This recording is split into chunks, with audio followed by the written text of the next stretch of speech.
Hello, everyone, and good evening. Welcome to yet another session on DogSpot Live.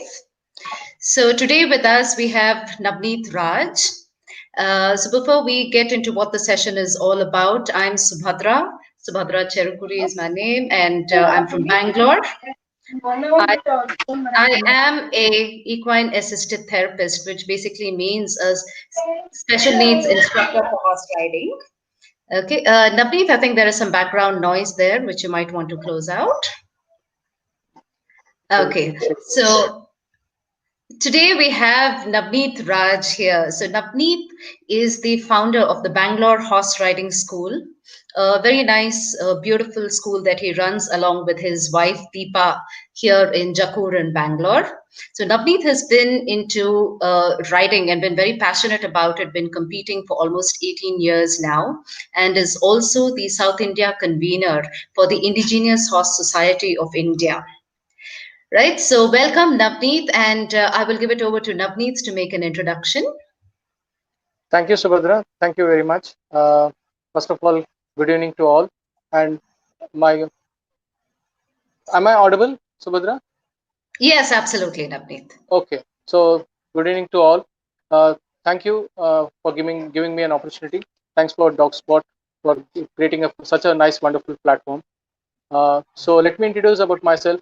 So I started BHRS as a passionate rider and an equestrian, so that I could give this horse riding to everybody and be passionate people who wanted to ride horses with a very low price, whatever the convenient price they could pay, because horse riding, as you know, Bangalore is very expensive for horse riding. So just a minute, there's a small thing, just yeah.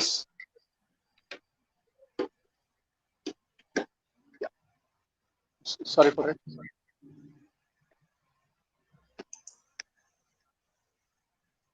Okay, so Bangalore horse riding is called as even BHRS, and which was born out of my passion.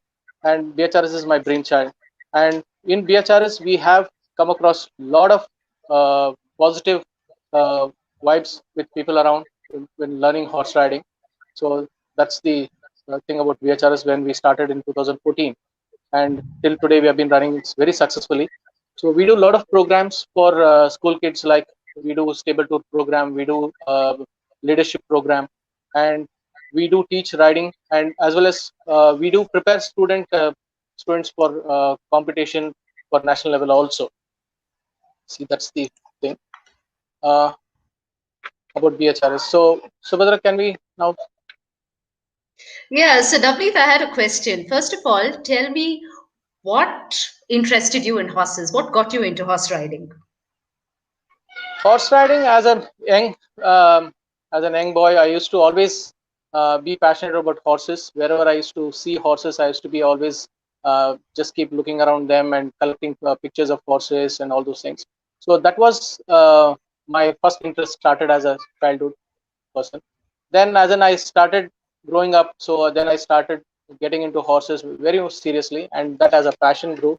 And today, what as BHRS is my passion, and that's what it is all about. That's lovely. So you've been riding for almost 18 years now, is it? I've been riding for 18 years now. So I've been having this BHRS from 2014. Oh, beautiful. So with respect to your own experience as a rider, do you compete as well? Yeah, I used to compete as well, like getting into jumping and all those things. Like recently, also I competed in uh, endurance, and I do compete still. So, but as now I'm not finding much time for myself, so I've been training students, and as well as I've been training horses for competitions. And we are working closely towards the indigenous horses, there where we are trying to revive the breeds.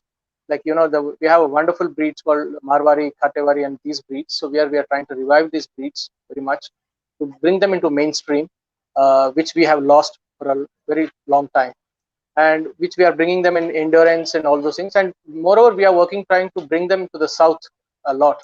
because we have a lot of passionate riders in the south where I've been interacting with them and knowing about it. So that's how we are all about. Wow, beautiful. So tell me a little bit more about your school, the Bangalore Horse Riding School. Typically, what is your student base, and what are the different facets of riding? Do they come here to learn?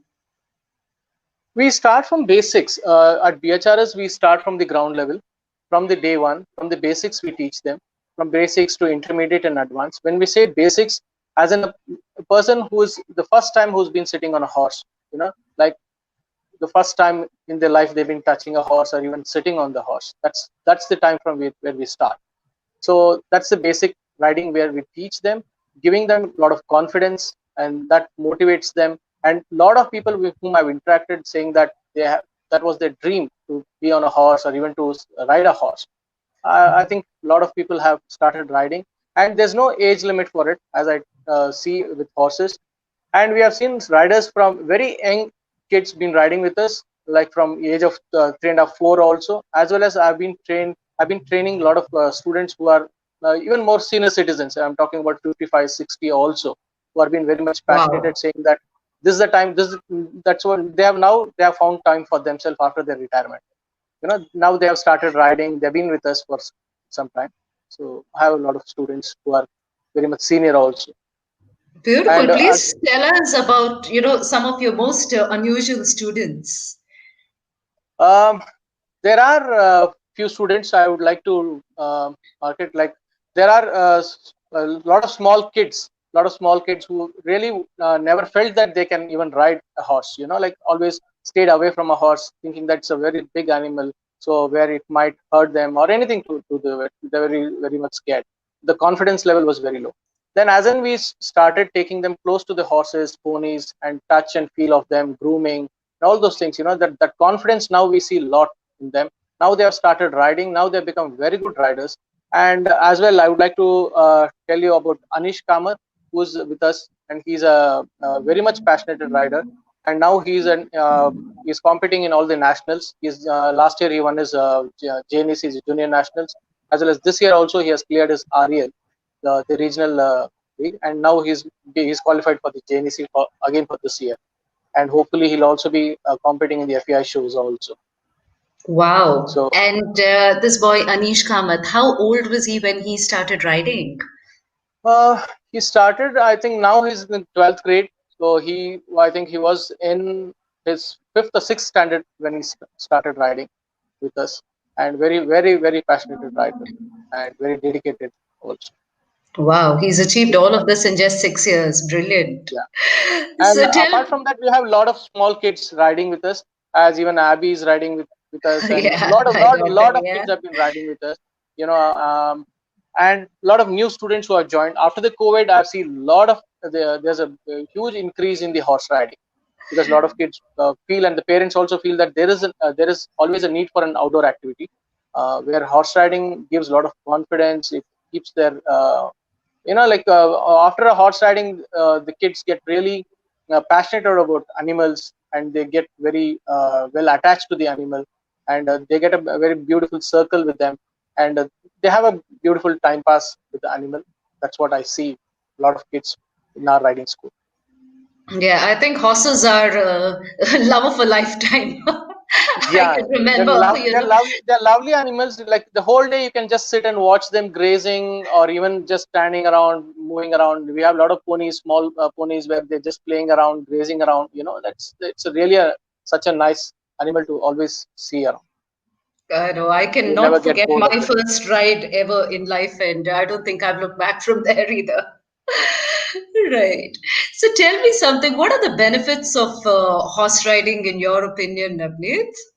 The benefits of horse riding, when you say, we see a lot of kids who have been lacking a lot of confidence before the horse riding. Like they know things, but still they always feel not really comfortable to come up and tell that this is what it is.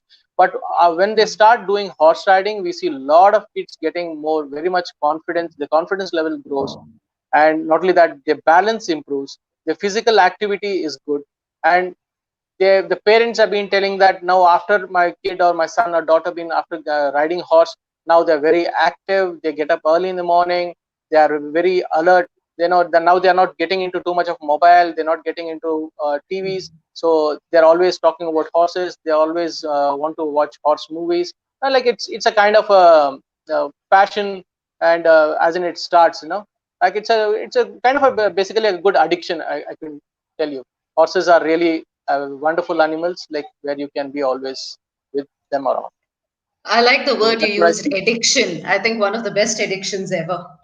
Yeah, because addictions Yeah. generally we say that this is not good, this addiction is not good, that is not good, but horse addiction is always good. That's what I personally feel, which Absolutely. which I have, Totally. which I have for that. Wonderful. Yeah.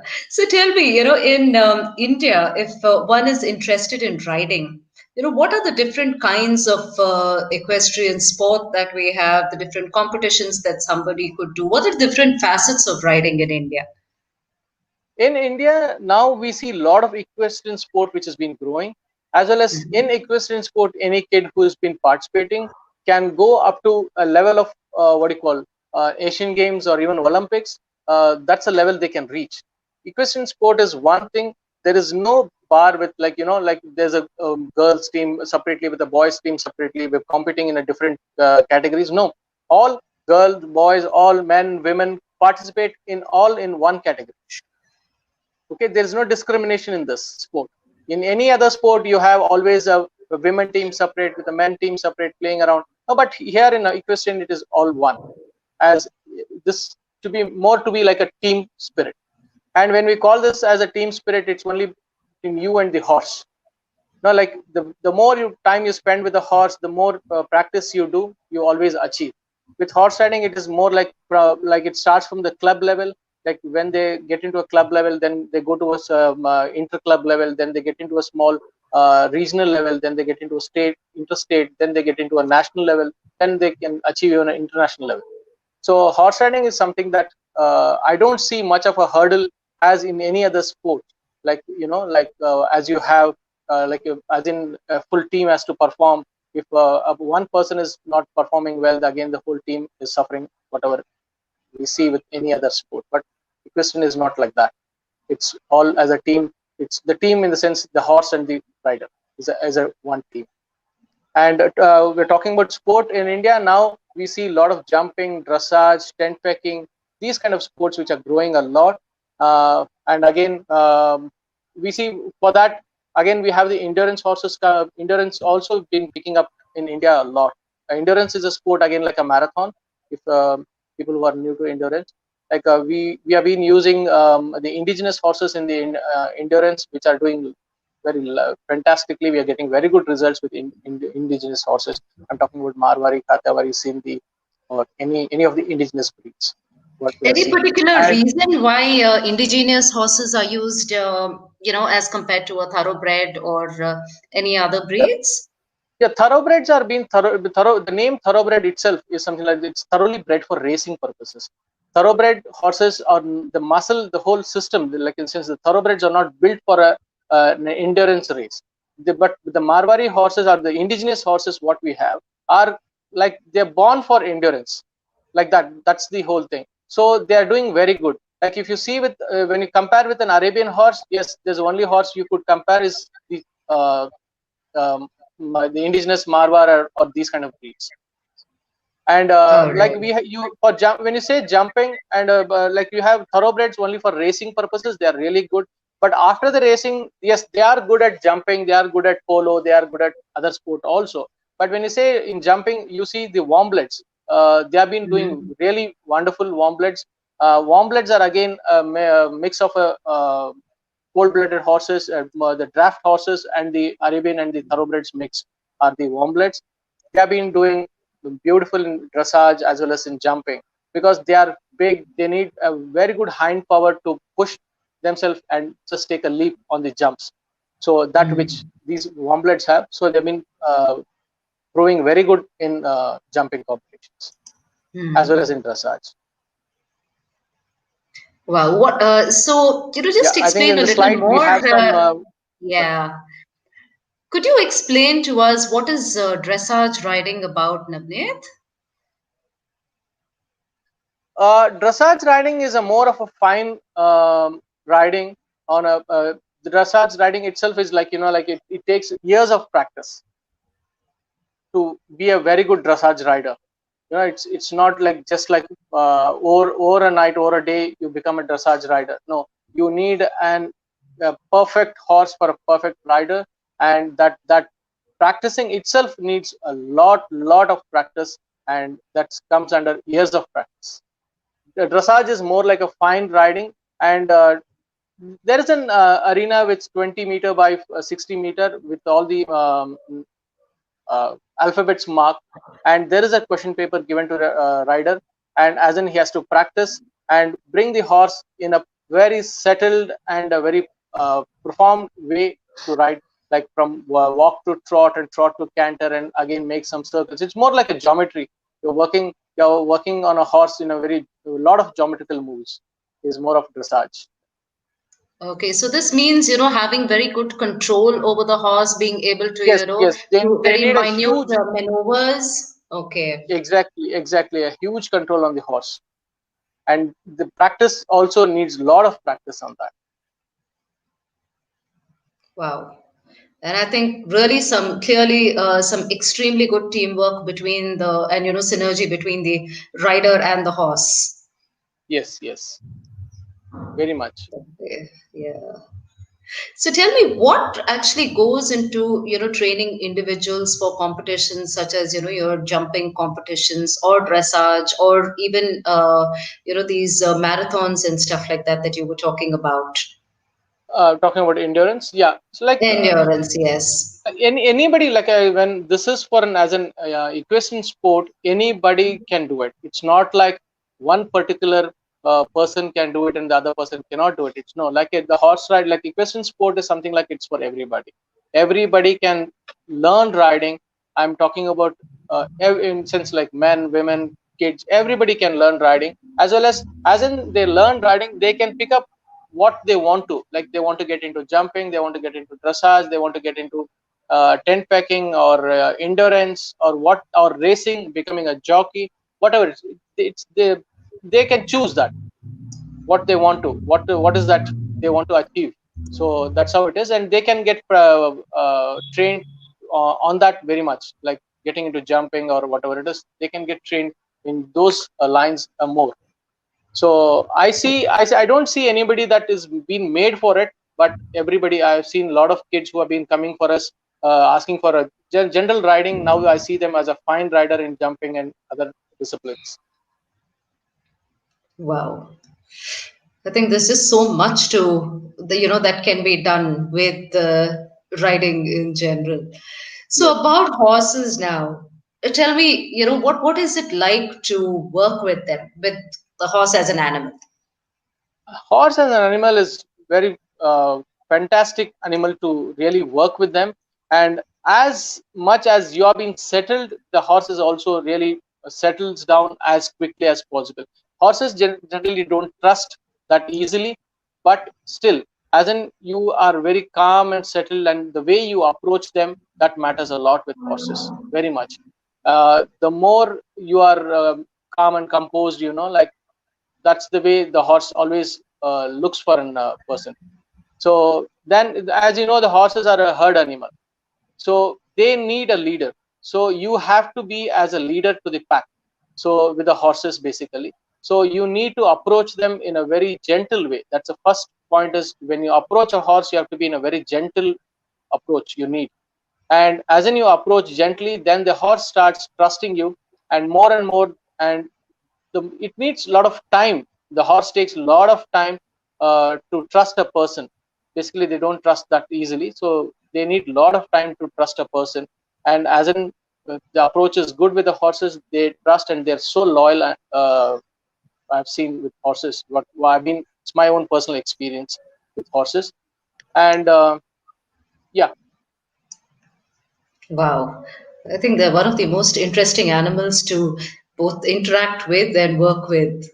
yes, yes. So, historically, tell me what have horses typically been used for in India? Horses, in historically, if we see, horses have been with us for a very, very long time. Very long time. I'm talking about, even at the time, even in the Vedic periods, we've been having horses. Even at the time of, I think, 1600 BC, we have been having horses, which they have been. There's a word in Sanskrit they called ashwa. Like, we have been seeing horses as getting into as being Ashwamedha yagas and those things. And even in Ramayana and Mahabharata, as in India, we have the records of being having horses and a very big animals with us. And not only that, after even at the king's era, we have been seeing horses at the time of Rana Pratap to Shivaji Maharaja and all these things. Horses have been one of the really a great companion for the kings. A lot of kings have won a lot of wars because of horses. And now, after that, after the king's era, when we're talking about in 1918, the Indian cavalry had gone all the way to Palestine and today's Israel to liberate the Haifa. So now, even today, the Israel celebrates the Haifa War Memorial. We have, like, in which had the war was fought in 1918 on, I think, with the 61 cavalry what we have today. But those days it was called as the Mysore Lancer, it was called as Jodhpur Lancers, and it was called the Hyderabad Lancers. The three Lancers had been all the way gone uh, to Haifa to wage a war at the time of the First World War, and who fought against the Germans and the Ottomans. So then they liberated the Haifa war. So this is a very still in Israel there is war memorial, as well as in Bangalore we have a war memorial for this. If you have noticed, this war memorial in Bangalore is at the TV tower. If you know the TV tower, there's a circle which goes from the TV tower towards the RT Nagar. There is a point. Earlier it was to be a very big circle, but now it's become very small. So that is the Haifa War Memorial, which we have it in Bangalore.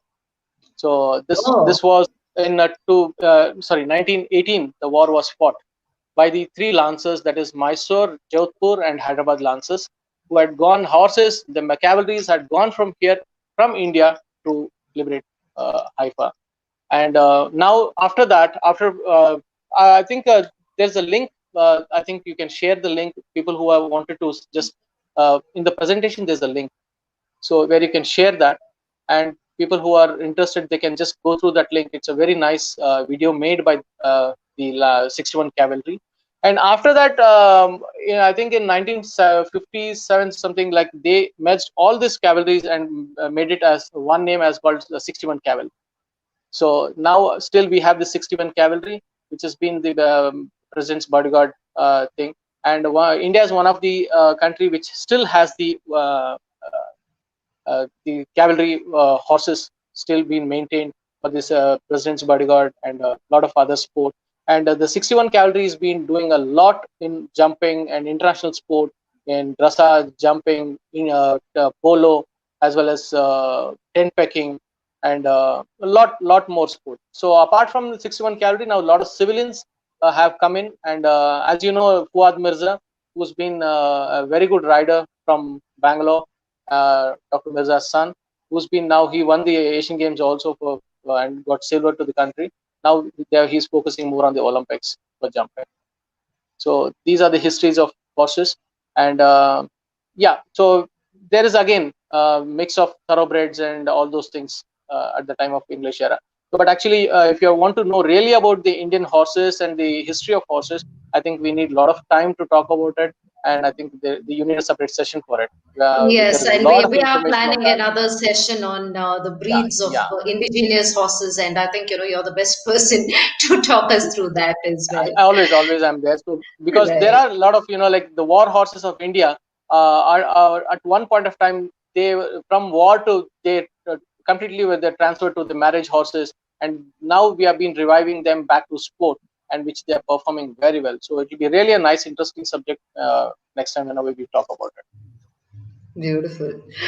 So, apart from the army, the police, and the race courses and all of that, what are the other uses of horses in the current day scenario?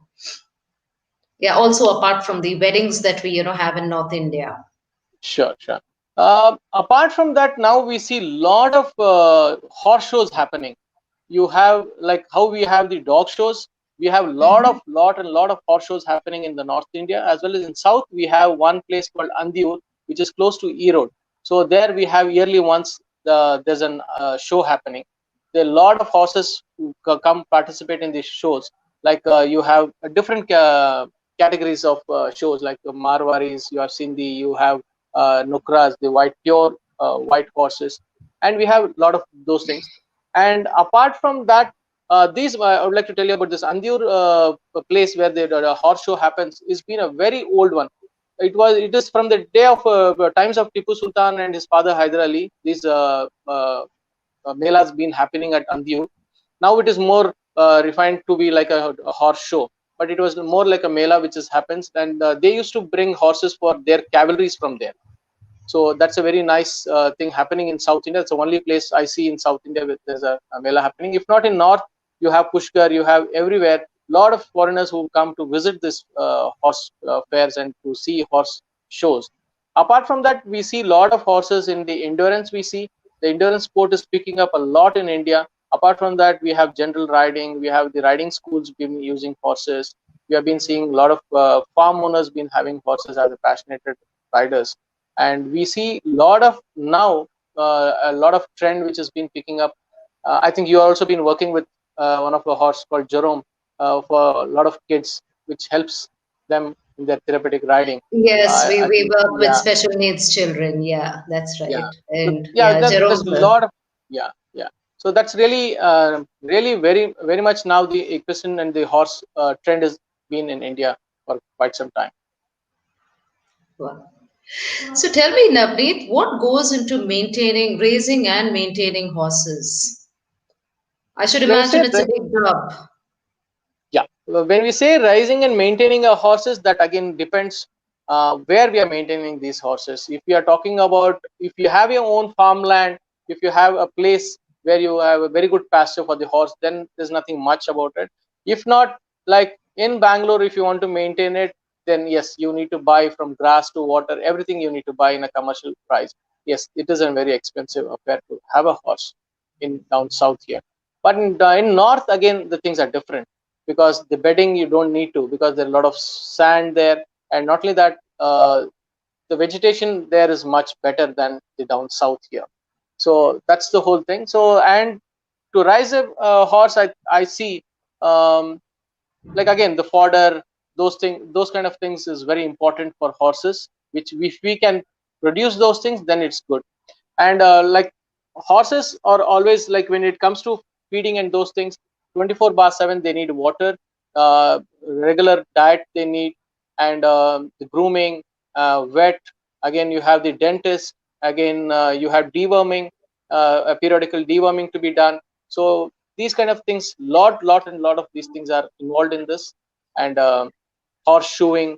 So basically, horseshoeing is again the farrier, very people who are really experienced with farriering has to do these things. So because the horseshoes hooves are really which balances the horse very well, and that's very important for a horse to move around. Wow, this looks like quite a job, I Yeah. should think. Yeah. So, I mean, are there any, things that, would be a point of, concern with managing horses? I know that you do manage a lot of horses at your Bangalore horse riding school, but health-wise, how are they to handle? Health wise, yes, like colic is one very, very bad thing to have horses. As colic is, there are a lot of reasons for colics. Might be dehydration, there might be less exercise with overfeeding, or anything to do with that. Colics cause deworming, proper deworming, colics are prone to, and again rasping that teeth. Again, lot of things. Colic is the main cause for horse death. What we see uh, around the world, it's an around the world. This is the main problem with horses, because as you know, the intestine in the horses are very, very big. They're more than 100 meters, if I'm not wrong. It's completely packed. The stomach is almost like a size of a soccer ball. They have to eat constantly, like, and their lungs are huge. So you could see a horse grazing, and they can't, whatever it's been, whatever they eat, that has to come back. Like they can't, like they don't have an option, like where a human eats too much, then it doesn't feel good, they can throw it out. But horses cannot do that. So that has to come out the way it has to. So the horses, that's a big problem with them. So that has to be digested well, and that has to go in all the whole track and then come out. So we see a big challenge in this. And that's when the horse gets into colic, you can find out some symptoms, like with the horses tapping the leg, or sniffing the stomach, or even trying to sit down, roll, and all those kind of things.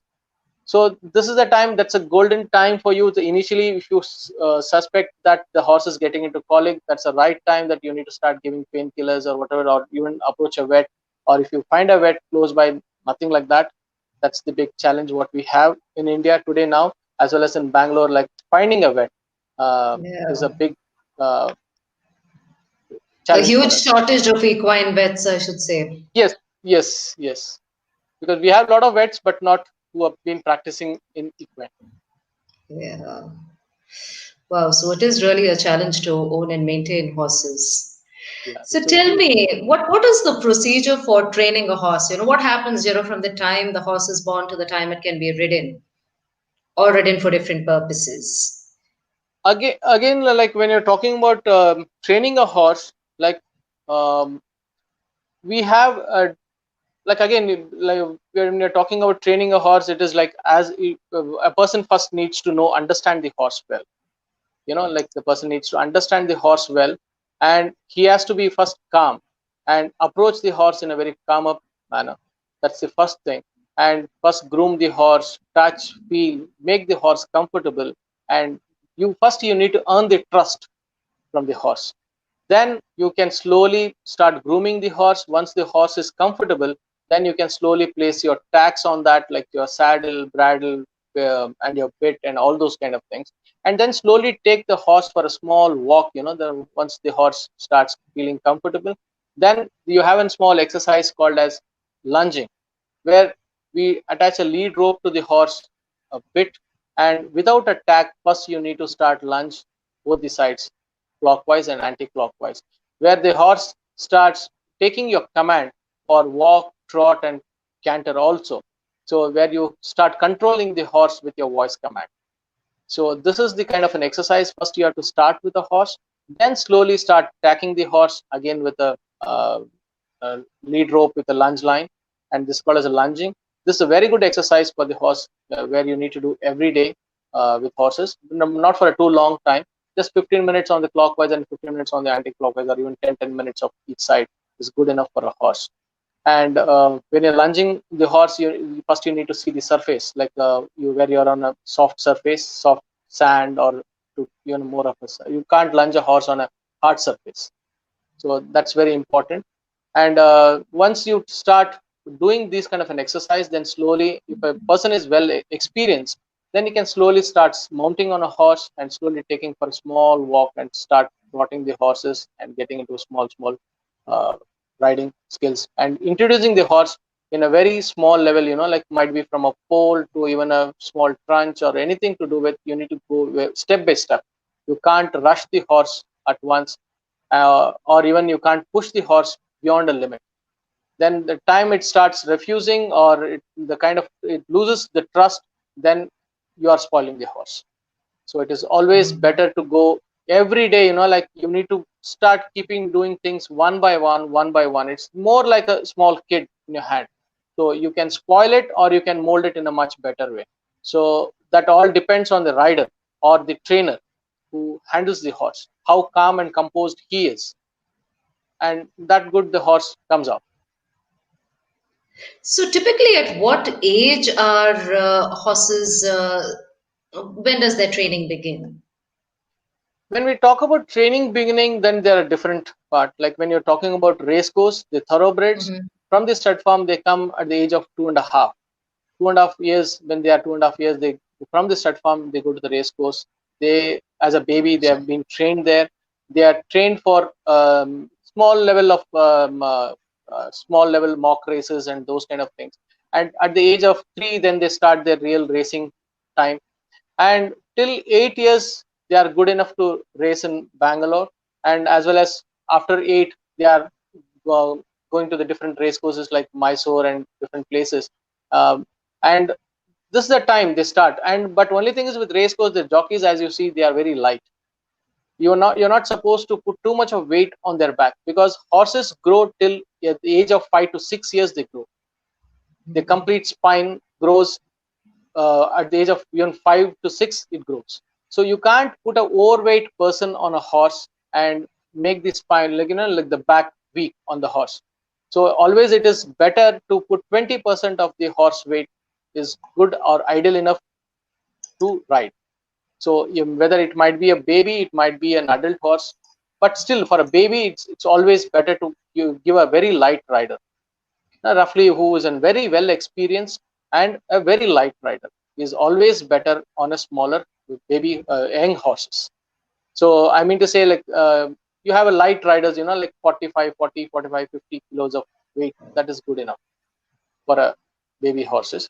And an adult horse, again, you said 20% of the body weight is good enough where the horse can manage and take the rider is good enough. You overweight person, when you as in you put, then they'll have a lot of issues on their back and a lot of hip problem, shoulder problem, and you have the hinds and joints everywhere. The horse gets into one or the other trouble. Yeah, Wow. when we're talking about the indigenous horses, yes, they also get trained. I see from 2.5, 3 years. Also, horses. It depends on the owner when they want to break the horse. Basically, training, we call them breaking of horses. This is what Okay. they decide when they want to do this. But we see in India, like being getting done at the age of 2.5 to 3 years is a good age what they do. But the horses cannot in the show competitions. When you talk about endurance or any sport, in a higher level sport, they don't take horses which are less than 3 years or 2 years or something like that. You can't, you say that you have a horse which is 2.5 years, I want to put it for a competition. No, it is not permitted, because the horse is not well built, the muscle is not built for it. So you need, if you're talking about endurance, you need a horse which is above 5 years.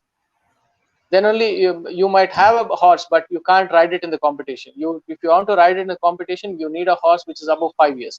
But racing is the only place where you take a 2.5-year-old and start training them and giving them practice on the race track and getting into race, and those things is different. Right. So you mentioned that on the racing scenario, that horses are good to race until they're about 8 years old or so. So, Yeah. assuming the average lifespan of a horse, I mean, correct me if I'm wrong, is around 25 plus years, right? Yes. Yes. Yeah. So, what typically happens in India across race courses once horses are retired? Yeah, race course, like as in the horses are retired, like it depends. If they're done very well in their career. I'm talking about mares. I'm talking about the female horses. We call female horses are mares. Like when they or when they are in the young age, we call them as filly. So when they are as a filly, they are as a young female horses. Where they do well in their career, they go back to their stud farm for breeding. So what we see, but the male horses which have been already gelded or not gelded, though they don't go back for breeding or something, but they go back to any police training centers for their cavalries, or even for the army, for the polo, or for riding schools, or different places. We don't see any male horses being taken back to the stud farms. That too, with the horses which are well done, the female horses which are done well in their career go back to the because of their lineage and pedigree, they go back to the stud Okay. farm for breeding. Okay. Nice. Yeah, so you had mentioned, earlier during the session that, beyond riding, there were a couple of new programs that you had begun at your center here in Bangalore. I think one you mentioned a corporate leadership program, and you also spoke about stable management lessons. Yeah. Could you tell us a little bit more about, what, these things entail?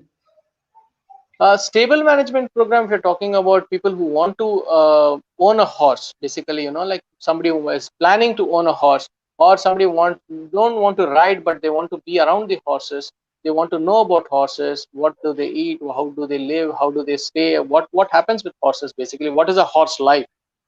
So a lot of people who we do that, we train them. They come here to know about horses and all those things. So apart from that, we have a lot of school kids coming in. A lot of schools are been showing interest into know about stable tour program, because there is a chapter I think in fifth grade or sixth grade called a Black Beauty, where kids come to know about horse. Like the life of a black. There's a horse called Black Beauty. Yeah. How she or he is taken. There's a lesson on that. So the school is showing more interest. Schools are showing more interest on that, where we have a nice, very beautiful black pony, where we show the kids that this is how a pony is. They never been touched, or even they have never been that close to a horse or a pony. Like they're always seen on a TV or a cartoon or on a book or anything. But when they come to the stable, they touch, feel, they groom. We tell them what are the do's and do nots of horses, how to approach a horse, how not to approach a horse. These kind of things we give a lot of information on that, and what do the horse eat, and how does it live in a stable, and how much does a horse eat, and all this kind of things we give a lot of information about in the stable tour program. And kids get to sit on a horse. Sometimes even they want to take a walk with a horse, that's allowed for them. And we are always around them to tell them about giving more information about all the horses and different breeds of horses in India. And when we're talking about corporate leadership program, the corporate leadership program is something that to build a lot of team building activities. That is one, and the kind of confidence within the team, because when you are working with a horse, it is you and your horse as a team, as I told you in competitions. Like you can't push a horse at a certain level. You can't, beyond a certain level, you can't push a horse. Uh, it should be more like a give and take policy. So when you're working with a horse, it should be something like that, like like an elastic. You need to give some time, and you need to come back. You need to pull. So the same thing we teach with the leadership program, where how they have to work with a team. They can't just keep pushing people around. When the horse is doing something good, where you need to treat a horse well, you need to just appreciate that horse, give a small bit of treat. When the horse responds, that comes back to you, and where that's how you build the trust with the horse. The same way the team building activities also work with that. Like in the corporate sectors, as you know, like a lot of trust is very important. When you're working as a team, a lot of trust is important. You need to have the confidence. You need to work as a team. So that's what we teach, and we see that those things with horses every day to day in life. We see with horses how they react. In spite of having a horse riding school, so many horses, even every day is a new day for us. Every horse is a new horse, and it's a really a challenging for us. Like you, it's not that because I've been riding for so many years, it's not that when we have a new horse, we say that no, we know things. No, when we sit on a new horse, again, it is something different for us every day, and every horse is a different. As like we humans are different, the horses are also different. So that's a really a very good challenge for us, and we see a lot of positive responses with participants who come with us for the leadership program, or even for the stable tour program, or even generally we have a lot of parents and kids who come for our riding school to know about horses, to even just touch and feel of have a touch and feel of it, which today we have been, which we are the kids, like been lacking with those things. And that's a really wonderful experience. But when we talk more about horses, but they should be really, we should be with the horse, then only they'll feel really what exactly we are trying to tell them. When they come, touch, feel, have a horse next to them, that's really something like that. And I would say when you sit on a horse, you really feel proud of it. Like you sit very majestically. When you ride a horse, it's something that they say, it's really beautiful feel to ride a horse. Yeah, and they're extremely, high on their level of intuition, aren't they? Yes, yes, yes. They know what you think even before you think it. Yes, Right. exactly, So, exactly. Yeah, you have to be thinking ahead. When you're on a horse, you are the eye. The horse blindly believes you. So when you're riding, you need to start looking 20 meters ahead, and you have to start thinking ahead of the horse. If not, then there's a saying that whether you are taking the horse for a ride or the horse will be taking you for a ride, like then it will just keep doing what it feels like. Then to start yeah. grazing when you want to ride, it will be start grazing. It will put its head down and start grazing. It will be turning right, left, moving around here, there, everywhere. Then it's a really kind of a chaos there. But when you are well know what to be done with the horse, and the horse knows that yes, I can't play around with this person, then the horse behaves well. And you need not to always use a whip or anything. Like with your voice command, you can start riding a horse, which we see a lot of in our riding school. We see a lot of small kids to everybody does that. Like we teach that. So whip is only a last option. Using a whip on a horse should be a last option. That's what I personally feel. So with your voice and with the way you start riding, the age what you give with the horses are that's more than enough to ride you do a very good riding with horse. Yeah, I know. It always amazes me to see, little 8-year-old children on a 350 kg horse and being able to control it. I think it's Yeah, one of the that's most amazing. That's amazing things. amazing. Yeah, yeah. Yeah. That gives a Right. So lot we of confidence in them. Sorry. Yeah, Yeah. please. Sorry, we've got a couple of questions. All right. So we have one question from Dinkar Pratap Singh. What are your views on Bhauris in horses? An age-old thing, good luck and bad luck. How true is it? Bhauris are again.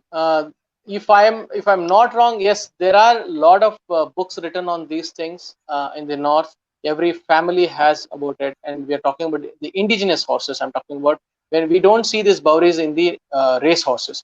In race horses, we see only the pedigree, like where is the dam from, where is the sire from, and which country, and how many races it has won, and what is it all about, and which stud farm is breeding this baby out, and where is it coming from, and who's the trainer, and these are the things which have been seen in the race horses.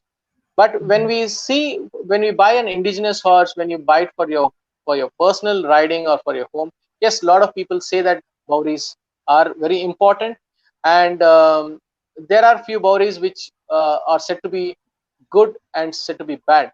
But still, there is a lot of debate on it. Some people don't believe in that, some people believe in that. And north, I have seen a lot of good horses without good Bauris, and a lot of kind of having good Bauris with a lot of attitude horses. It's just like that. So it all depends on every individual, like whether they're very keen on the Bauris, or whether they're keen on the behavior of the horse, or the color, the structure of the horse. It all depends on them. It's all on every individual. So, but yes, there is a lot of saying on the Bauris, that these are good and these are bad. Okay. Right. So Rohit Bhatia here asks how many horses are there in India? I'm presuming how many breeds are there in India. So yes, Rohit, we're just going to be coming to that. Okay. Then Dinkar Pratap Singh had another question. At what age do you start training your horses and riding them? Uh, you want to take that, Navneet? Yeah. So like training the horses, again, it depends what breed are they talking about. As in I told you about, if you're talking about a thoroughbred, and if they're talking for racing purposes, yes, 2.5 years, that's the time it goes into the race course. Because after that you're talking about 3 years or so, fine, they don't take it. So that is the admission time for them. So in racing, the breeding time, the breeding things are very strict in that. If they are late calls, they don't get the records properly, the passports are not done. So there is a particular kind of a timetable for them, which has been maintained in the racing and thoroughbreds, which at 2.5 years they just go. And with indigenous horses, I would say that 3 years plus is good time for them, again depending on the growth and how they have been maintained well, how is the nutrition level in the horse, how the horse has been exercised. Apart from riding, there are a lot of exercise which can be given to the horse, More of a free grazing is always better with the upcoming babies. And you should never keep them as an upcoming babies. You should never keep them only in the stables and then just give them what they need. You should just always let them out. If you have a good pasture, that's nothing like that, because they run, they graze, they play around. That's how they build their muscle. So that is very Right. important. And if the horse is well built, well grown, well, I think 3 years is good enough to start your training process very gently, very slowly. And when you train a horse, you need a very experienced person in the horse and a very calm and settled mind of a person to train a horse. That is very, very important. If not, you can even just spoil the horse. So you have to be very calm and composed when you're training it. There are a lot of training methods, whether you want to train your horse for the English riding, or you want to train your horse for the Western riding. It all matters what they want to train the horse for. Right. So, Rohit Bhatia here asks, what are the common problems one faces in management of horses? Common problem, I would say, there are a lot of common problems. Like, again, it depends where the horse is. Because in Bangalore, if you talk about, yes, we have good supply of fodder, and again, you have a reasonably good amount of doctor available, and you have the farriers and all those things. But when you go deep towards the places not much of horse culture, there you to find from a farrier to anything is a problem. As you see, even a vet to everything is a problem. So the person who's having a horse should really know more about horses. I would say, I would even request everybody to even know more about horses and then get into horses, or even buy a horse, so that you can maintain your horse on your own. Or you can even teach a person who is with you or who's been taking care of the horses. You can just teach them, like how to maintain a horse, how to take care of them. Every day the hoof has to be cleaned, cleaned 24 hours. Clean water has to be provided for the horse, because horses do not drink dirty water. The horses, there is a saying, those days in World War One or two, they used to use a lot of horses. If the water is poisoned in any of the enemy terrains, the horses wouldn't drink water. If the horses don't drink water, the soldier wouldn't drink water in the same pool, Wow. from the same pond. If the horse drinks water, then the soldier also drinks the water from the same pond. That's how the horses are, because horses don't drink dirty water. The horses don't drink contaminated water.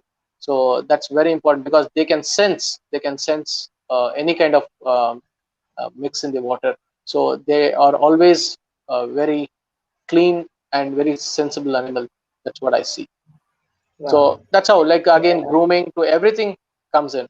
So if a person who knows about horses, yes, that's not a big challenge to maintain a horse. It's just like anything, because in India, horse culture is very old culture. We have been having horses. This is not, we are not being taught by any Europeans or any English that how we have to maintain a horse. This is just after the English era, we have been just not much with horses. But we know everybody had horses those days. That was one of the means of transport for us in India. But now it's just that we are just out of the culture. So now, if we know how to maintain a horse, it's just like how you maintain any of your cattle or any of your pet at home. But again, you need a place according to that. If you have a good place, a big farm, yes, of course you can maintain. At least for a horse, I would say a minimum 1 acre of land is good enough for a horse to graze and to just maintain on its own, a good riding place. So that's good enough for a horse too. So, yes, the bottom line is we need space, a lot of Yeah, space but for yeah, horses horses. you need space. Yeah. So they're such a lovely animals. If you want to see your horsepower, they say you have to let your horse run. So when you have to let your horse run, then you need a place. So if you have a place, you just let your horse run. You can keep watching the whole day. The way they Right. run, they gallop. That's beautiful. Right. Yes. That must be an amazing sight. Yeah, So, tell because me a always little they're bit. saying, so, Sorry, go ahead, Navneet. sorry, Subhadra. Yeah, as a small thing I just want to add. There's always saying, like, if you want to know what has man created, you need to sit in a car. If you want to see what God has created, you have to sit on a horse. So Wow. there's a lovely saying on that. So everybody have to sit on a horse and feel what a horsepower is. to Yeah. really Sorry. experience it. Sorry. True. Yeah, please. So tell me, something about the breeds of horses that we have available in India. Available in India, we can see this as a two thing. Like already we have been having thoroughbreds a lot in India because of the racing culture in India, and we have the indigenous horses like Marwar horses, Katewar, Sindhi. You have the ponies. You have two breeds of ponies like the Manipuri ponies, which are found in the Manipuri area, and you have the Spits. Yeah, and you have Zanskari again, which you find in the Himalayan region, and other close we have apart from the thoroughbreds. And now there's a lot of culture for the warm bloods in India because of the competitions like jumping, dressage, and those kind of things. You have a lot of warm bloods coming into India, and not only warm bloods, you even very good lot of Shetland ponies have been coming in because Shetland ponies are also very good for kids. It's a very compact, small ponies. People really love to keep them. Wow. So So I I shall think, give it. Yes, please. yeah, I think I'm going to be one of the, most ardent awaiters of your next session on the breeds. We'd really Yeah, like to know more about the indigenous breeds in India. So, that's a really a considering nice thing. Yeah, sorry. yeah, we just have a couple of minutes left. I just want to take up some more questions that we have here. Please. Jagdish Mudaliar asks how horse riding helps to reduce body weight. Horse riding helps in reducing body weight is first thing that if you want to sit on a horse, you need a proper structure. So you like that's first thing. That's the whole agenda. Like in our riding school, if somebody wants to come into a riding, we say that if the rider should be less than 75 to 80 kgs, not more than that. That's one thing. Secondly, as in you start riding, the whole body gets exercised and you burn a lot of calories. Like close to 300 calories you burn in a very good active riding. So a person, anybody who rides, the whole body is exercise. It's not like any other sport. Like it's not like a lot of people say that you're just the horse is running and you're just sitting on a horse, you're not doing much about it. No, when you're sitting on a horse, you have to do a lot of up down. You need to do a lot of squats. Like even in a gym, you can do a few squats and then you can take a break, but on a horse you can't do that. You also know, you've been riding for some time now, so several years you've been riding, so you also know how it is to do an up down. So it burns a lot of calories and it's a beautiful It's a exercise, total, and a full body workout, yeah, full body workout, and not something very that good any other body. sport offers. Yeah, Yes, yes, yeah. right. So Rohit Agarwal, so Rohit Agarwal is a photographer, and he has a question here. He says, if I have to photograph horses who I have just met, are there any tips that you can share? How do I connect with the horse? What things should I keep in mind? See, when you want to photograph with horses, you need to know you need to understand the horse first thing. So there are some do's and do nots with horses. Never try to approach a horse from the back. Never, if the horse is trying to squeeze its ears way too back, that's a time that you could see that the horse is angry. Then it's not welcoming you. You should never approach a horse at all. If the horse is looking at you and the ears are pointing at you, or the horse is more relaxed, then that's a time where you can just go approach. And never approach a horse right on the face, always on the neck, on the shoulder. You can just approach the horse first, get that connecting with the horse, then you want to do a photography or whatever it is. When you're getting too close, I'm talking about when you're getting too close to the horse and want to take some photos, or you want somebody wants to sit on a horse, all those things, they're very important things that you should never approach a horse from the back. At any time it can just spin and just kick back. So these are things that they need to keep in watch. So surely we can. I haven't put that slide actually, like to show you what are the moods of the horse when the ears are, like always looking ahead or pointing ahead. And if it's squeezing back, then then you can make out that the horse is angry. That's a time you should never approach a horse. Yeah, Right. I Yeah. hope I have So, answered this. yeah, that was quite informative. So, Naveen Budwal has a question here. How and when were horses first domesticated? Yeah. Horses were domesticated very way too long back. Again, when you're talking about the European history, um, again you have whatever the books you read with horses, like they've been. But in India, if you're talking about domesticating horses, uh, they're way too back, like 1600 BC. We have been seeing horses. You see, when you go around the temples, you see a lot of sculptures of horses on the chariot. You see the rider on the horse, where the horses are in the cavalry. You can see a lot of things. So there is no proper evidence you could know, like could say somebody could say that this is the time that horses have like started domesticating. I think as in man started moving around, he needed a fast machine, so I think he found that was a horse for him. you know I see, that's what it is. So Wow. as in, either he could run, jog, but I think the one best good animal would be a horse or a zebra, where he could find for him. So that's how it has started. So but there's no proper dating on that, where you could see that this is the time that horses were, or like socialize them and started riding. I think there are way too different histories, as well as in India as well as in Europe. So Yeah, I think yeah, everywhere there's in no the proper. world. Yeah. Yeah. Okay. So one more So question who from but Kar. sorry to, but whoever has done it, I think we should be very thankful for them, because somebody has taken the initiative to do that. And as we can see, I think it's the best thing for both horses and humans. Both seem to enjoy each other's company very much. Very much. Yeah. Yeah. But As again, it long as the depends. horse has been treated well, I should think. Treated, yeah, it all depends, like how you treat the horse, and how and whose hands these horses are, like how they Yes. maintain them and how they take care of them in the matter of food, or even like the approach, or the tax what they use on them matters a lot on their health also. Hmm. Right.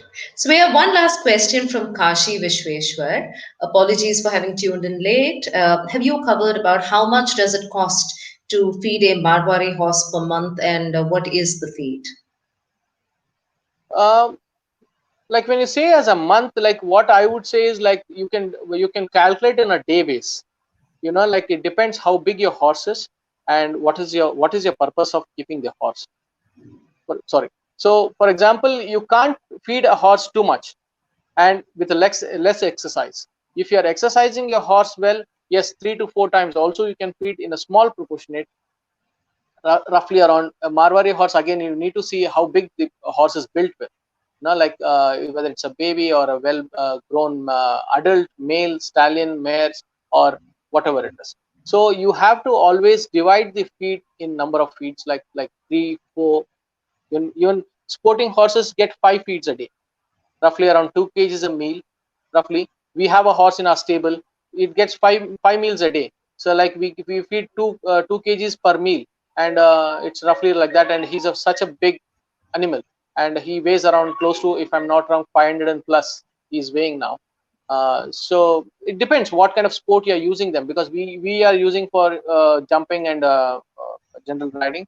Yes, horses need to be like, first you need to decide what is that you want to do with that. All right. Right, so I think we are 7 minutes above time, and we've had a brilliant session. Lots of very, very interesting inputs about the wonderful world of horses. So, everybody here, if you are interested in breeds of horses, stay tuned. We're soon going to be having another session that is dedicated to the indigenous breeds of horses in India. So, indigenous breeds have, very long been underestimated, I would say, and there's been a lot of comeback of these beautiful breeds. And Navneet, being one of the most suited people person to guide us and to tell us about all of these beautiful breeds, we'll be having another session on dog spots soon. Yes, so if anyone has any questions, could they reach out to you directly, Navneet? Yes, they can. They can. If anybody wants to know about horses, or even we have a website called BangaloreHorseRiding.com. They can log into the website and find a lot of information on that. The general informations, and there's a phone number of my phone number is on that. And if they want to know anything about horses, or even anything to do with horses, anytime they can approach me. So I'm always available. So Brilliant. yeah, Yep. So thank you so much, Navneet. And thank you. this was Thanks a a lot for wonderful session. giving me. Yeah. Yeah, it's Thanks, really wonderful. everyone. Thank you. Thanks a lot. Thanks, everybody. Bye bye. Bye.